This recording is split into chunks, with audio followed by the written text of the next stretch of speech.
Hi, it's Andy Hoffman, Marketing Director of Miles Franklin Precious Metals in our 27th year in business.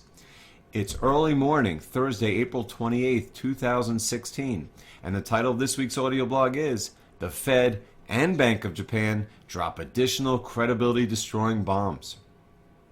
Actually, it's still Wednesday afternoon, just after the Fed published its most important ever policy statement.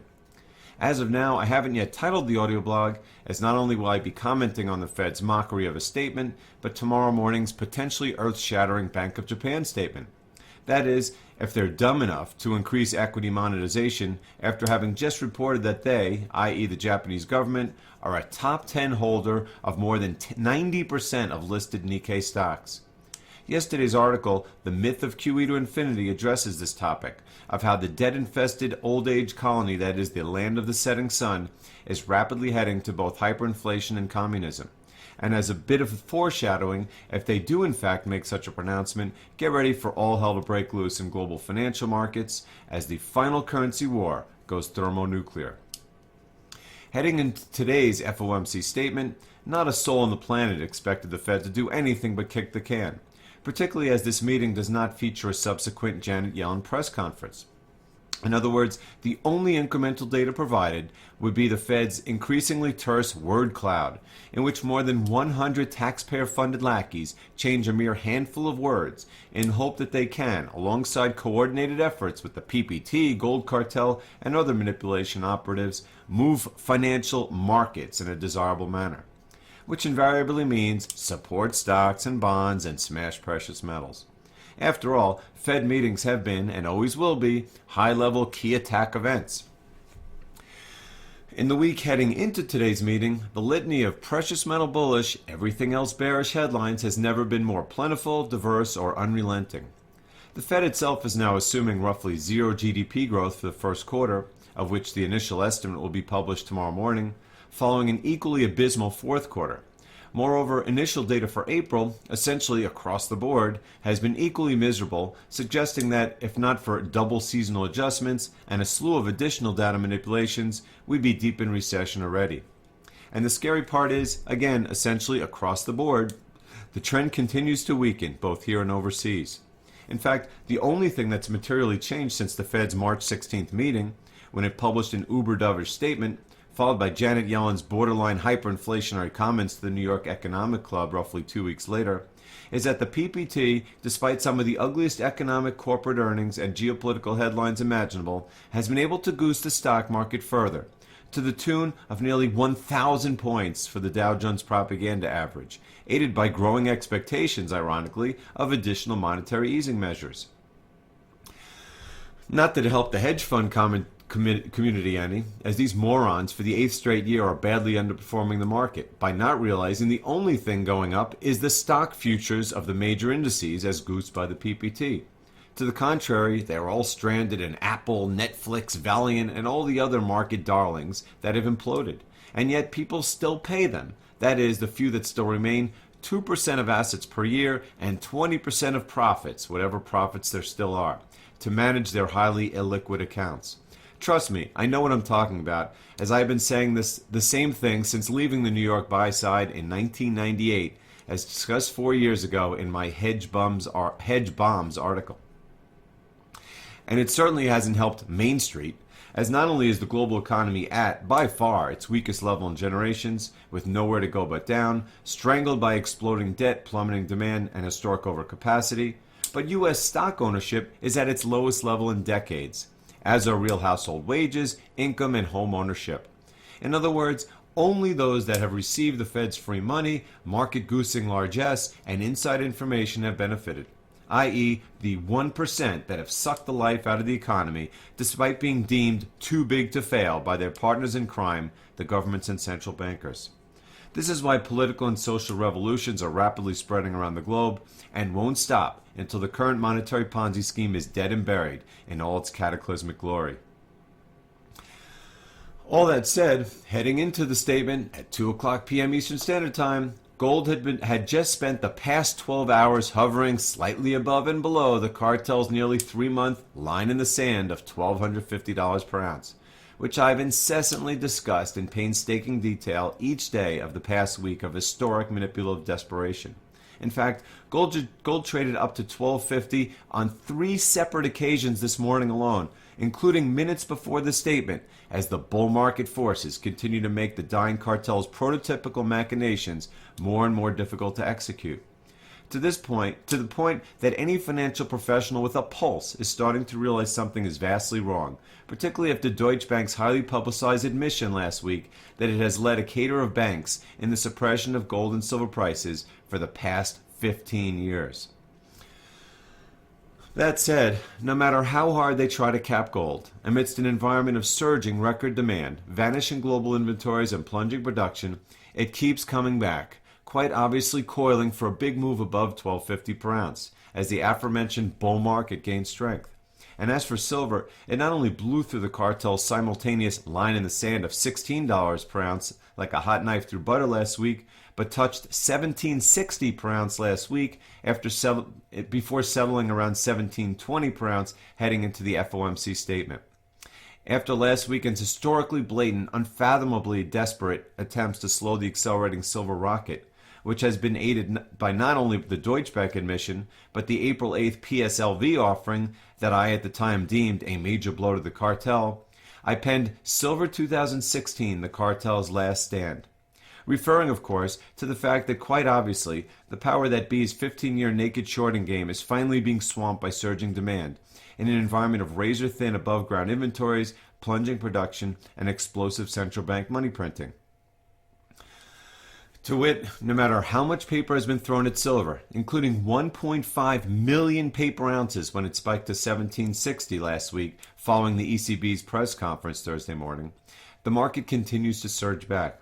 This is why the all-time high COMEX open interest and commercial short position is doomed.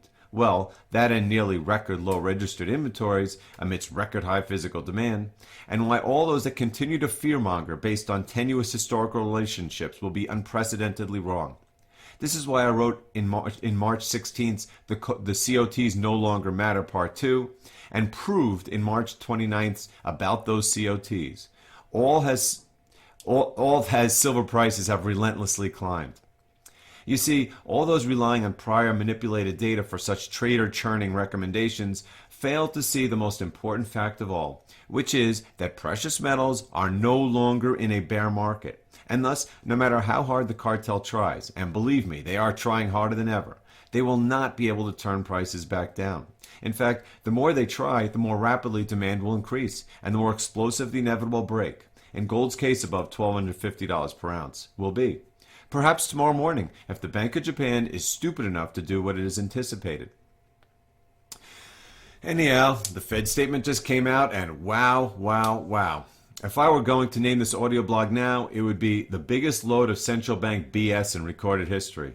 I mean, even someone as jaded as I is dumbfounded by the combination of lies, laziness, and propaganda that went into the handful of pathetic word cloud changes, as if written by madmen to be read by lunatics. Frankly, there's not an iota of incremental information included, but conversely a broad swath of lies, mistruths, and misleading statements which cumulatively make absolutely no sense.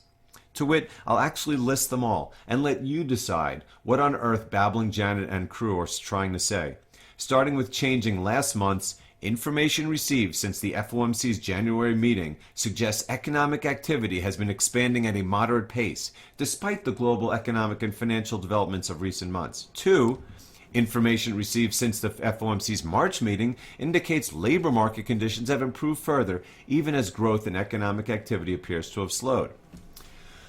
Okay, for one, I'm not sure why they believed in January that economic activity was expanding at a moderate pace, when fourth quarter GDP, double seasonally adjusted and all, was just 1.4%, with the preponderance of January data received at the time suggesting a lower first quarter number.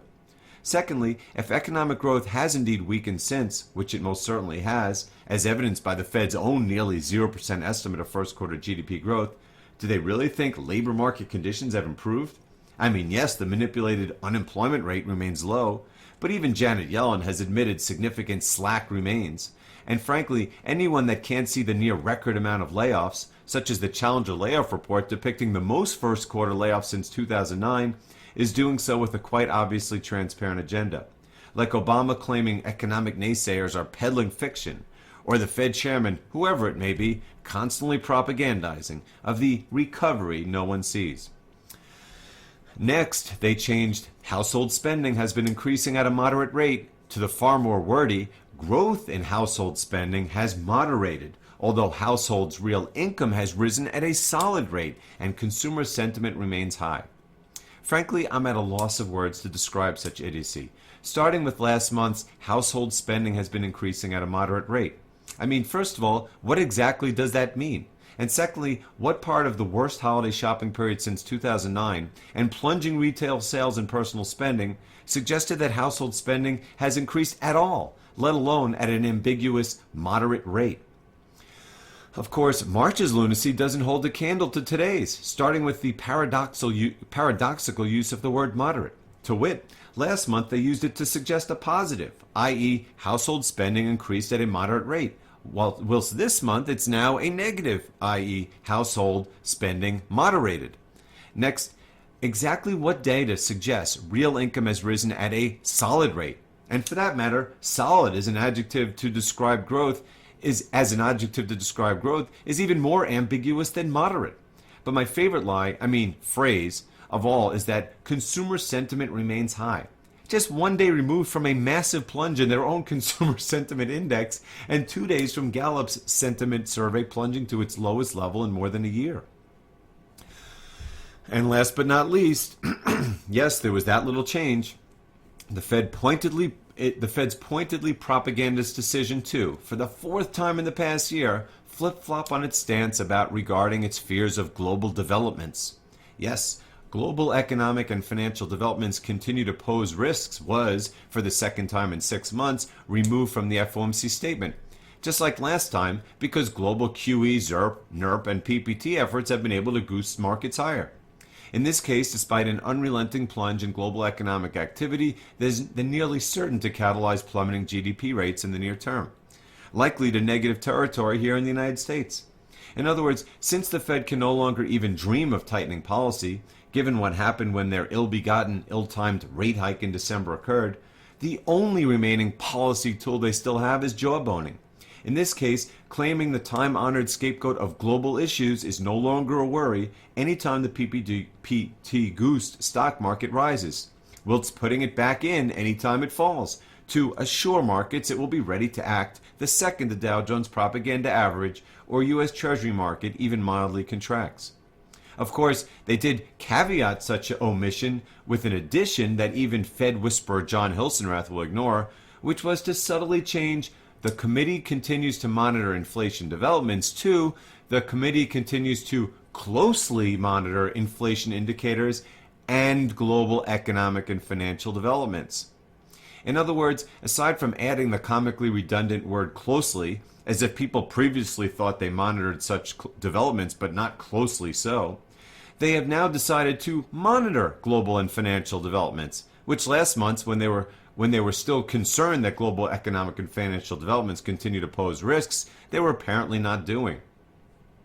Yes, you see how moronic this whole propagandist exercise has become, particularly when subsequent commentaries like Stone McCarthy's "This leaves the door open for a rate hike at the June 15th meeting" inevitably emerge.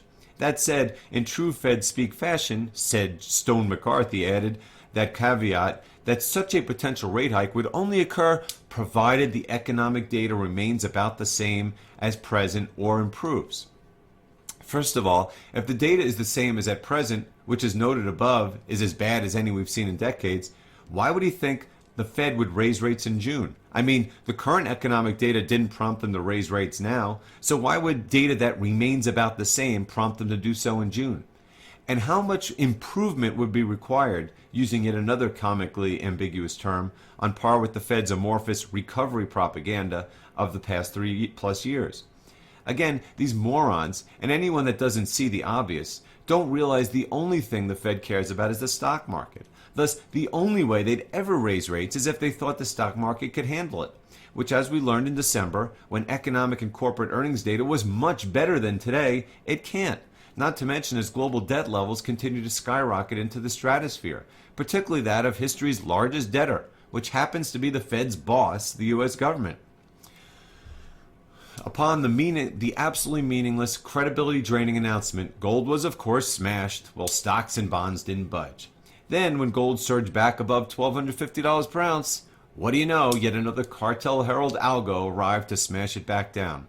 Whilst, of course, PPT-supported stocks surged, and despite the supposed hawkishness, the aforementioned John Hilsenrath, Stone McCarthy, and other lackeys will cite as the reason gold went down, Treasury bonds rocketed higher, quite obviously knowing full well the statement was no less dovish than the last dozen, with nowhere to go but the dove netherworlds, as economic data continues to plunge for the foreseeable future. All that said, when the day finally ended, the Dow ended up 51 points in prototypical dead ringer algorithm fashion. The Nasdaq ended down just 25 points, despite Apple, its largest component, plunging 6.3%. The dollar was completely unchanged, and oh yeah, Treasury yields plunged, down 7 basis points to 1.86%. As for gold, it resisted the cartel's best efforts to smash it, but ended up $4 per ounce to $12.46 per ounce, within the striking range of the $12.50 line in the sand.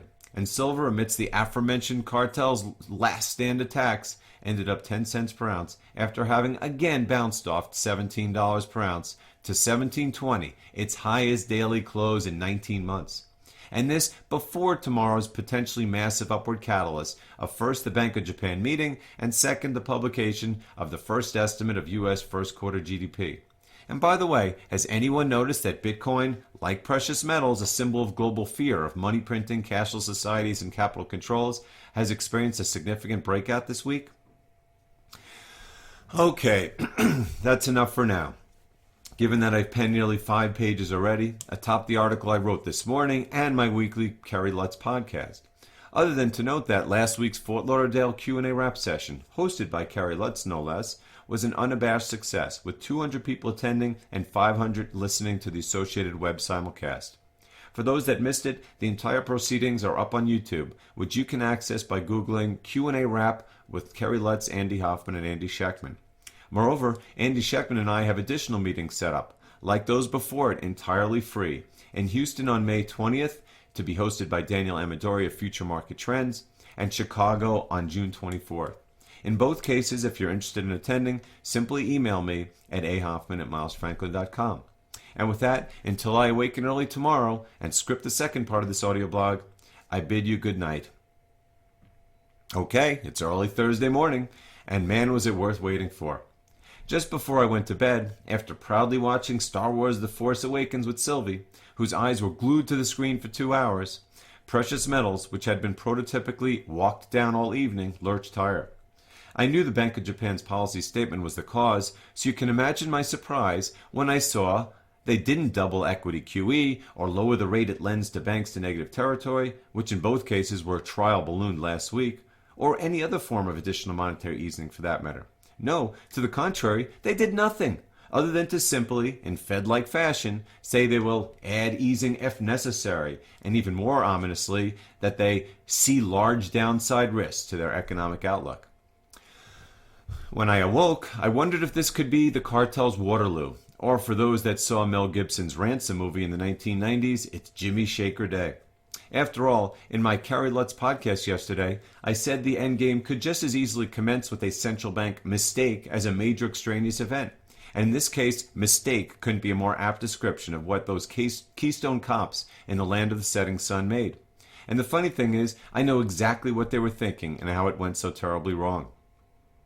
To wit, there's not a doubt in my mind that Shinzo Abe, Haruhiko Kuroda, and the rest of the Japanese monetary terrorists were seeking a way to actually make the yen go down with their policy statement without making it too obvious, given that next month's G20 meeting is in Japan, and they recently swore to eschew additional monetary easing measures unless the yen violently moved. Well, the yen has decidedly not violently moved lately. However, contrary to the goal of their February negative interest rate announcement, it has remained near its 52-week high, as Japanese economic data has continued to collapse. Thus, they thought that this time perhaps they'd try to make a hawkish statement of saying they'd ease further if necessary and their economic outlook has large downside risks is considered hawkish, lol. Hoping, moronically, that if their uber dovish statement last time, i.e. the surprise cut to negative interest rates, produced a counterintuitive yen surge, a surprise hawkish statement this time would produce the opposite. Which decidedly didn't happen. As the yen immediately surged to new highs, the Nikkei plunged 1,000 points and gold rocketed higher. And keep in mind, my friends, that whilst having correctly predicted a plunging yen and euro in my 2014 and 2015 forecasts, I said the opposite in my 2016 forecast, under my Murphy's Law prediction that central bankers were losing control and thus can no longer even move their currencies the way they want, let alone trying to push them lower against the dollar, which, quantitatively speaking, is the most overvalued currency in global history, to wit, from December 2015. Given that the hyperinflating yen lost 50% of its value from mid-2012, when rumors of the pending launch of Abenomics commenced, through mid-2014, its ongoing Bank of Japan catalyzed collapse is perhaps due for a temporary pause. Ultimately, on today's Day of Central Bank Infamy, as forecast by Wednesday's article of the same title, the Nikkei closed down 3.6%, ominously to 16,666. Meanwhile, as I write, gold is up $12 to $12.57, again above the cartel's 3-month line in the sand of $12.50, while silver is up to $17.35, and platinum, a new 10-month, or platinum as I called it in January, the forgotten precious metal, a new 10-month high of $10.40 per ounce. European stocks are down 1.0 to 1.5%, and Dow futures the same, whilst the 10-year bond yield is down to 1.83% from 1.94% before the Fed spoke yesterday. I'll be back to finish the audio blog in an hour after the first look at first quarter U.S. GDP is announced.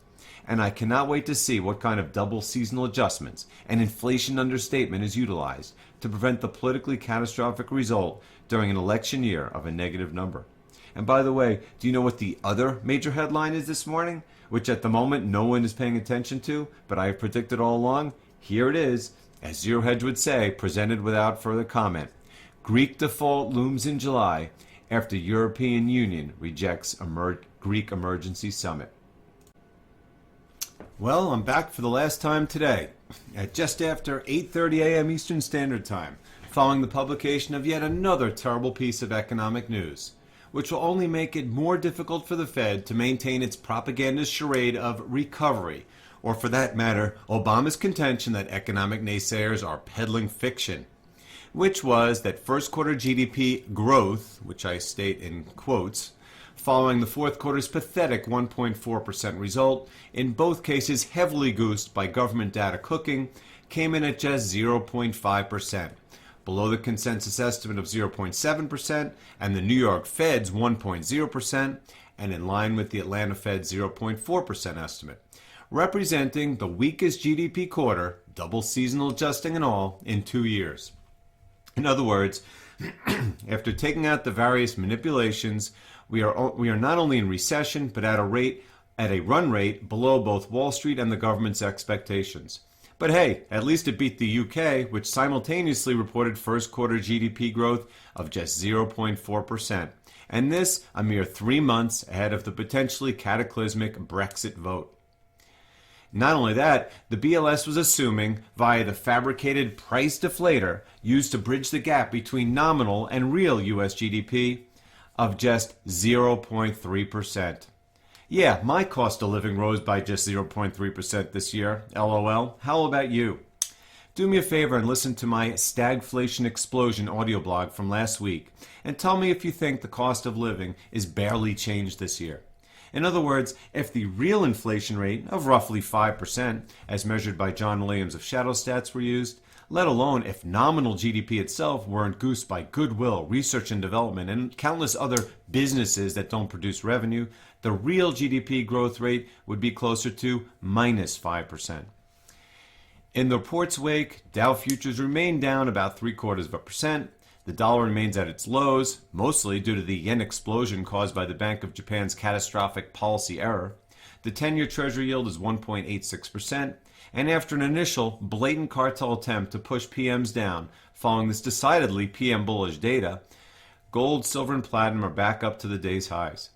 And now that both the Fed meeting and COMEX option expiration are behind us, the path couldn't be clearer for gold to perhaps permanently breach said $12.50 per ounce line in the sand and rocket to $1,300 and above.